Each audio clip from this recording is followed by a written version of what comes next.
एक घटना के बारे में बताते हैं। दो दोस्त एक बाइक पर कहीं जा रहे थे। उनको रास्ते में सड़क पर एक अन्य लड़का मिला। उसने कहा कि मेरे पैर में हाथ दिया, मोटरसाइकिल रुकवाई और कहा कि मेरे पैर में थोड़ा मोच आ गई है, मुझे आगे थोड़ी दूर डॉक्टर के यहाँ जाना है।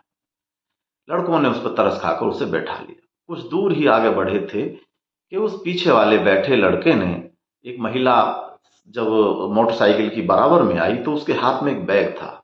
उसने उस बैग को झपट्टा मारकर छीन लिया और जो बाइक चला रहा था लड़का, उससे बोला, अरे भाई तेजी से मोटरसाइकिल चलाओ, मैंने एक महिला का बैग छीन लिया है। अब बच्चा इतने कुछ नहीं समझ पाया और वो मौके की नजाकत को ना समझकर उसने जैसे ही मोटरसाइकिल बाइक अपनी तेज दौड़ाई तो कुछ ही दूर पर चले थे, इतने पीछे से महिला ने चिल्लाना शुरू कर दिया, पकड़ो पकड़ो पकड़ो मेरा बैग जो छीन कर भाग रहे हैं ये लड़के। तो वहां पर कुछ लोग उनके पीछे दौड़े और हड़बड़ाहट में थोड़ी दूरी पर आगे जाकर मोटरसाइकिल, क्योंकि सड़क पर थोड़ी बजरी पड़ी थी, वहां पर फिसल गई और वो तीनों लड़के गिर गए। इतने में ही पब्लिक ने आके उनको पकड़ लिया और फिर थोड़ी सी उनके साथ हाथापाई भी हो गई। पुलिस को सूचना हुई, पुलिस मौके पर पहुंची। अब ये देखिए, वो लड़के अनजान थे कि उन्होंने उस तीसरे अनजान लड़के को बैठा लिया। ऐसा बच्चों को समझाएंगे कि कभी नहीं करना है।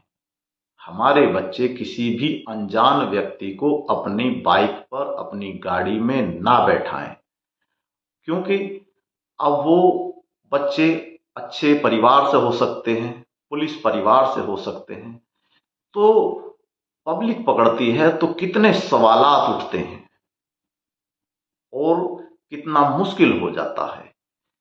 अब यदि थाने में नाम लिखा जाता है किसी बच्चे का, तो चूंकि थाने में वो रिकॉर्ड आजीवन होता है, जब तक थाना रहेगा तब तक रिकॉर्ड होता है। और यदि वो बच्चे रहने वाले किसी दूसरे भी थाना क्षेत्र या जिले के होते हैं तो वहां पर भी ये सूचना भेज दी जाती है और वहां भी रिकॉर्ड में दर्ज कर दिया जाता है। फिर सरकारी नौकरी तो दूर, प्राइवेट नौकरी भी अब थाने से बिना चरित्र प्रमाण पत्र के नहीं बनती है।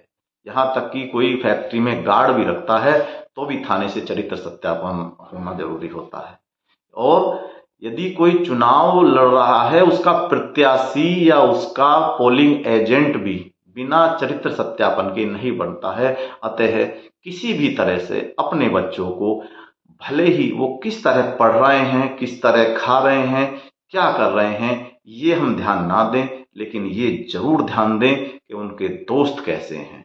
अच्छा दोस्त उसको ऊपर ले जाएगा और खराब दोस्त उसकी जिंदगी को खराब करेगा।